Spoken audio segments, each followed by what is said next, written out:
ಸುಹಾಸ್ ಶೆಟ್ಟಿ ಕೊಲೆ ಹಿನ್ನೆಲೆ ಮಂಗಳೂರು ಬಂದ್ಗೆ ಕರೆ ನೀಡಲಾಗಿದೆ. ಬಂದ್ಗೆ ಕರೆ ನೀಡಿದ ಹಿನ್ನೆಲೆ ಶರಣ್ ಪಂಪ್ವೆಲ್ ಬಂಧಿಸಲಾಗಿದೆ. ಶರಣ್ ಪಂಪ್ವೆಲ್ ಅರೆಸ್ಟ್ ಮಾಡಿದ ಕದ್ರಿ ಪೊಲೀಸರು.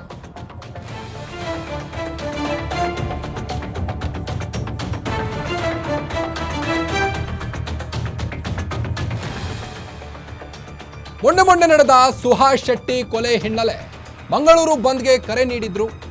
ಬಂದ್ಗೆ ಕರೆ ನೀಡಿದ ಹಿನ್ನೆಲೆ ಶರಣ್ ಪಂಪ್ವೆಲ್ ಬಂಧಿಸಲಾಗಿದೆ.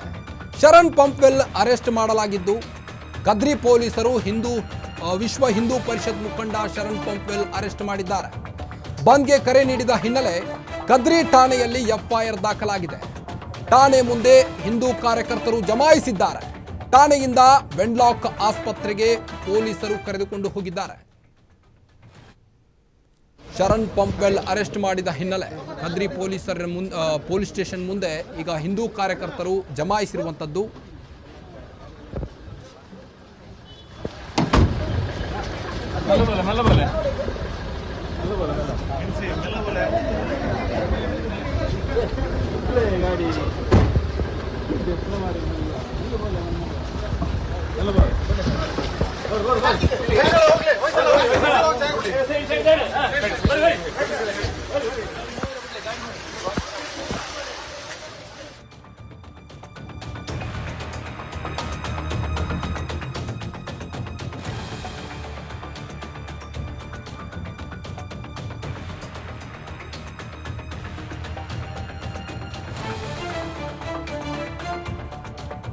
ವಿಎಚ್ಪಿ ಪ್ರಾಂತ ಸಹ ಕಾರ್ಯದರ್ಶಿ ಶರಣ್ ಪಂಪ್ವೆಲ್ಗೆ ಜಾಮೀನು. ಮಂಗಳೂರಿನ ಬೋಂದೆಲ್ನ ನ್ಯಾಯಾಧೀಶರ ನಿವಾಸಕ್ಕೆ ಹಾಜರುಪಡಿಸಲಾಗಿದೆ. ಶರಣ್ ಪಂಪ್ವೆಲ್ ಅನ್ನು ಹಾಜರುಪಡಿಸಿದ್ದ ಪೊಲೀಸರು, ಕದ್ರಿ ಪೊಲೀಸರು. ಶರಣ್ ಪಂಪ್ವೆಲ್ಗೆ ಜಾಮೀನು ನೀಡಿದ ನ್ಯಾಯಾಧೀಶರು. ದಕ್ಷಿಣ ಕನ್ನಡ ಬಂದ್ಗೆ ಕರೆ ನೀಡಿದ್ದ ಕೇಸ್ನಲ್ಲಿ ಬಂಧಿಸಿದ್ದ ಕದ್ರಿ ಪೊಲೀಸರು ಸುಹಾಸ್ ಶೆಟ್ಟಿ ಹತ್ಯೆ ಖಂಡಿಸಿ ದಕ್ಷಿಣ ಕನ್ನಡ ಬಂದ್ಗೆ ಕರೆ ನೀಡಿದ್ದಾರೆ ಶರಣ್ ಅವರನ್ನ. ಇನ್ನು ಸುಹಾಸ್ ಶೆಟ್ಟಿ ಕೊಲೆ ಹಿನ್ನೆಲೆ ಮಂಗಳೂರಿಗೆ ಬಂದ್ಗೆ ಕರೆ ನೀಡಿದ್ರು. ಈ ಒಂದು ಹಿನ್ನೆಲೆಯಲ್ಲಿ ಕದ್ರಿ ಪೊಲೀಸರು ಅವರನ್ನ ಅರೆಸ್ಟ್ ಮಾಡಿದ್ರು. ಈಗ ಶರಣ್ ಪಂಪ್ವೆಲ್ ಅರೆಸ್ಟ್ ಮಾಡಿದ ಕದ್ರಿ ಪೊಲೀಸರು ನಂತರ ಈಗ ಕೋರ್ಟ್ನಿಂದ ಜಾಮೀನು ಕೂಡ ಪಡೆದಿದ್ದಾರೆ. ವಿಎಚ್ಪಿ ಪ್ರಾಂತ ಸಹ ಕಾರ್ಯದರ್ಶಿ ಶರಣ್ ಪಂಪ್ವೆಲ್ಗೆ ಜಾಮೀನು.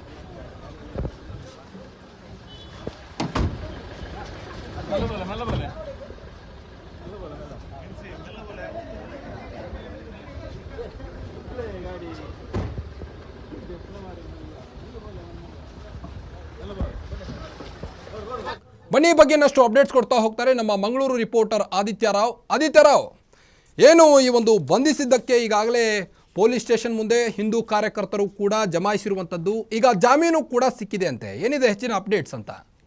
ಎಸ್ ಕಾರ್ತಿಕ್, ಈಗಾಗಲೇ ವಿಶ್ವ ಹಿಂದೂ ಪರಿಷತ್ ಮುಖಂಡ ಶರಣ್ ಪಂಪ್ವೆಲ್ ಅವರನ್ನು ರಾತ್ರಿ ಬಂಧಿಸಲಾಗಿತ್ತು.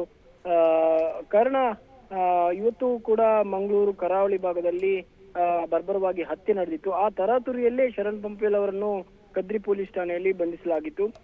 ಬಂಧಿಸಿದ ತಕ್ಷಣ ಅವರನ್ನು ವೈದ್ಯಕೀಯ ತಪಾಸಣೆ ಮಾಡಿದ ಬಳಿಕ ಜಡ್ಜ್ ಅಂದ್ರೆ ಬೋಂದೇಲ್ನಲ್ಲಿರುವಂತಹ ಜಡ್ಜ್ ಮನೆಗೆ ಕರೆದೊಯ್ಯಲಾಗಿತ್ತು.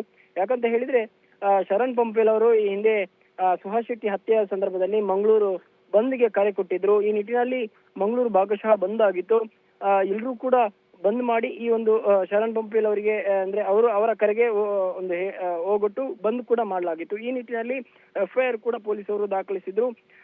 ಬಳಿಕ ಇದೀಗ 20 ದಿನದ ಬಳಿಕ ಇವತ್ತು ತಡರಾತ್ರಿ ಮಂಗಳೂರಿನಲ್ಲಿ ಇಂದು ಹತ್ಯೆ ನಡೆದ ಬಳಿಕ ಶರಣ್ ಪಂಪ್ವೆಲ್ ಅವರನ್ನು ಬಂಧಿಸಿರುವಂತದ್ದು.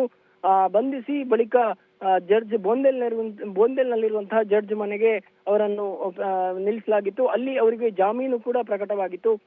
ಒಟ್ಟಿನಲ್ಲಿ ಈ ಒಂದು ಅಂದ್ರೆ ಸುಹಾಸ್ ಶೆಟ್ಟಿ ಹತ್ಯೆ ಸಂದರ್ಭದಲ್ಲಿ ಮರುದಿನ ಬಂದ್ಗೆ ಏನು ಕರೆ ಕೊಟ್ಟಿದ್ರು ಆ ನಿಟ್ಟಿನಲ್ಲಿ ಎಫ್ಐಆರ್ ಕೂಡ ಅವರ ಮೇಲೆ ದಾಖಲಾಗಿತ್ತು. ಈ ನಿಟ್ಟಿನಲ್ಲಿ ಅವರನ್ನು ಇವತ್ತು ಬಂಧಿಸಲಾಗಿದೆ. ಬಳಿಕ ಜಡ್ಜ್ ಆದೇಶದ ಮೇರೆಗೆ ಅವರಿಗೆ ಜಾಮೀನು ಕೂಡ ನೀಡಿರುವಂತದ್ದು. ಈಗಾಗಲೇ ಕದ್ರಿ ಪೊಲೀಸ್ ಠಾಣೆಯಲ್ಲಿ ಸಾಕಷ್ಟು ಬಂಧನದ ಸಂದರ್ಭದಲ್ಲಿ ಸಾಕಷ್ಟು ಜನ ಅವರನ್ನು ಬಂಧಿಸಬಾರದು ಅಂತ ಹೇಳುವಂತಹ ದೃಷ್ಟಿಯಿಂದ ಸಾಕಷ್ಟು ಹಿಂದೂ ಕಾರ್ಯಕರ್ತರು ಕೂಡ ಸೇರ್ಕೊಂಡಿದ್ರು. ಯಾಕೆ ಬಂಧನ ಮಾಡ್ತೀರಿ 20 ದಿನದ ಬಳಿಕ ಅಂತ ಹೇಳುವಂತಹ ಮಾತುಗಳು ಕೂಡ ಸಾರ್ವಜನಿಕ ವಲಯದಲ್ಲಿ ಮತ್ತು ಹಿಂದೂ ಮುಖಂಡರು ಆಕ್ರೋಶವನ್ನು ಕೂಡ ವ್ಯಕ್ತಪಡಿಸಿದ್ರು. ಆದ್ರೆ ಅವರನ್ನು ಶತಾಯಗತಾಯ ಬಂಧಿಸಲೇಬೇಕು ಅಂತ ಹೇಳುವಂತಹ ದೃಷ್ಟಿಯಿಂದ ಪೊಲೀಸರು ಅವರನ್ನು ಬಂಧಿಸಿ ಬಳಿಕ ಜಡ್ಜ್ಗೆ ಒಪ್ಪಿಸಿ ಇದೀಗ ಜಾಮೀನು ಕೂಡ ಪಡೆದಿರುವಂತದ್ದು. ಕಾರ್ತಿಕ್, ಎಸ್, ಥ್ಯಾಂಕ್ ಯು ತಮ್ಮೆಲ್ಲ ಮಾಹಿತಿಗಾಗಿ ಆದಿತ್ಯ. ಮಾಡುವಂತಹ ಕೆಲಸ ನಡೀತಾ ಇದೆ. ಏನೋ ಬಂದ್ಗೆ ಕರೆ ಕೊಟ್ಟಿದ್ದಕ್ಕೆ ಬರೀ ಚಿಕ್ಕ ವಿಷಯವನ್ನು ಇಟ್ಕೊಂಡು ಇವತ್ತು ಅವರು ಇಷ್ಟು ದಿನ ಆಯ್ತು, 20 ದಿನಗಳಲ್ಲಿ ಬಂಧನ ಮಾಡದೆ ಇವತ್ತು ಬಂಧನ ಮಾಡಿದ್ದಾರೆ ಅಂತ ಹೇಳಿದ್ರೆ ಇದು ಕಾಂಗ್ರೆಸ್ ಸರ್ಕಾರವನ್ನ ಓಲೈಕೆ ಮಾಡ್ಲಿಕ್ಕೆ, ಮುಸ್ಲಿಮರನ್ನ ಓಲೈಕೆ ಮಾಡ್ಲಿಕ್ಕೆ ಇವತ್ತು ಪೊಲೀಸರು ಬಂಧನ ಮಾಡಿರೋದು ಇದು ಖಂಡನೀಯ. ಅದಕ್ಕೆ ಒಪ್ಕೊಳ್ಳಿಕ್ಕೆ ಸಾಧ್ಯ ಇಲ್ಲ. ತಕ್ಷಣ ಏನವರು ಅವ್ರು ಹೇಳಿದ್ದಾರೆ ಏನಂತ ಕೇಳಿದ್ರೆ ಅವ್ರನ್ನ ಬಿಡುಗಡೆ ಮಾಡ್ತೇವೆ, ಬೇಲೇಬಲ್ ಅಂತ ಒಳಗಡೆ ಮಾತಾಡುವಾಗ ಹೇಳಿದ್ದಾರೆ. ನೋಡ್ಬೇಕು, ಅವ್ರೇನಾದ್ರು ಬೇಲೇಬಲ್ ಆಗಿಲ್ಲ ಅಂತ ಹೇಳಿದ್ರೆ ಅವರನ್ನ ಜೈಲಿಗೆ ಹಾಕಿದ್ರೆ ಖಂಡಿತವಾಗಿ ಇದ್ರ ನೇರ ಹೊಣೆ ಪೊಲೀಸ್ ಮತ್ತೆ ಸರ್ಕಾರ ಖಂಡಿತವಾಗಿ ಒಪ್ಕೋಬೇಕು. ಇವತ್ತು ನಮ್ಮ ವಿಶ್ವ ಹಿಂದೂ ಪರಿಷತ್ನ ವಿಭಾಗ ಸಹ ಕಾರ್ಯದರ್ಶಿಗಳಾದಂತಹ ಶರಣ್ ಪಂಪೆಲ್ ಅವರನ್ನ ಬಂಧನ ಮಾಡಿದ್ದಾರೆ. ಏನು ಸುಹಾಸ್ ಶೆಟ್ಟಿ ಹತ್ಯೆಯ ಸಮಯದಲ್ಲಿ ಅವರು ಬಂದ್ಗೆ ಕರೆ ಕೊಟ್ಟಿದ್ರು. ಆ ಕರೆಗೆ ಏನು ಸ್ಪಂದನ ಮಾಡಿದ್ರು, ಅದರ ವಿರುದ್ಧವಾಗಿ ಕೇಸನ್ನ ದಾಖಲು ಮಾಡಿದ್ರು. ಆದ್ರೆ ಎಷ್ಟು ದಿನ ಪೊಲೀಸ್ ಇಲಾಖೆ ಅವರನ್ನ ಬಂಧನ ಮಾಡಿದೆ. ಅದ್ರ ಬಗ್ಗೆ ಅವರು ಜಾಮೀನಿಗೆ ಕೂಡ ಅರ್ಜಿನ ಹಾಕಿದ್ರು, ಇನ್ನೇನೋ ಆಗ್ಬೇಕಿತ್ತು, ಆದ್ರೆ ಜಾಮೀನು ಆಗಿರ್ಲಿಲ್ಲ. ಆದ್ರೆ ಇಷ್ಟು ದಿನ ಸುಮ್ಮನೆ ಇದ್ದಂತಹ ಪೊಲೀಸ್ ಇಲಾಖೆ ಇವತ್ತು ಯಾರನ್ನ ಮುಸ್ಲಿಮರನ್ನ ಓಲೈಕೆ ಮಾಡ್ಲಿಕ್ಕೆ, ಸರ್ಕಾರವನ್ನ ಓಲೈಕೆ ಮಾಡ್ಲಿಕ್ಕೋಸ್ಕರವಾಗಿ ಇವತ್ತು ಅವರನ್ನ ಬಂಧನ ಮಾಡಿದ್ದಾರೆ. ಇದನ್ನ ನಾವು ಖಂಡನೆ ಮಾಡ್ತೇವೆ. ಯಾಕಂತ ಹೇಳಿದ್ರೆ ಇವತ್ತೇನೋ ಒಂದು ಘಟನೆ ನಡೆದಿದೆ, ಆ ಘಟನೆಗೆ ಮುಸ್ಲಿಮರನ್ನ ಸ್ವಲ್ಪ ಶಾಂತಿ ಮಾಡಬೇಕು, ಅವರನ್ನ ಓಲೈಕೆ ಮಾಡಬೇಕು ಅನ್ನತಕ್ಕಂಥ ನಿಟ್ಟಿನಲ್ಲಿ ಇವತ್ತು ಯಾವ ರೀತಿ ಅವರು ಬಂಧನ ಮಾಡಿದ್ದಾರೆ ಅದನ್ನು ಖಂಡನೆ ಮಾಡ್ತೇವೆ. ಹಾಗಾಗಿ ಇವರು ಹೇಳಿದ್ದಾರೆ, ಕಮಿಷನ್ ಭರವಸೆ ಕೊಟ್ಟಿದ್ದಾರೆ. ಅದೇನಂತ ಹೇಳಿದ್ರೆ ಅದು ಬೇಲೇಬಲ್ ಇದೆ, ಬೇಲ್ ಸಿಗುತ್ತೆ ಅನ್ನತಕ್ಕಂಥ ಭರವಸೆಯಲ್ಲಿ ಎಲ್ಲರೂ ಕಾರ್ಯಕರ್ತರು ಇವತ್ತು ಸುಮ್ಮನಿದ್ದೇವೆ. ಏನೋ ಪೊಲೀಸ್ ಇಲಾಖೆ ಸುಖ ಸುಮ್ಮನೆ ಅವರ ಮೇಲೆ ಕೇಸ್ ಹಾಕಿ ನಾವೇನಾದ್ರೂ ಅವರನ್ನ ಬಂಧನ ಮಾಡಿ ಅವರ ಜೈಲಿಗೆ ಹಾಕಿದ್ರೆ ಇದಕ್ಕೆ ಆಗುವಂತಹ ಏನು ಹೊಣೆಗೆ ನೇರ ಸರ್ಕಾರ ಹೊಣೆ, ಪೊಲೀಸ್ ಇಲಾಖೆ ಹೊಣೆ ಅಂತಕ್ಕಂಥ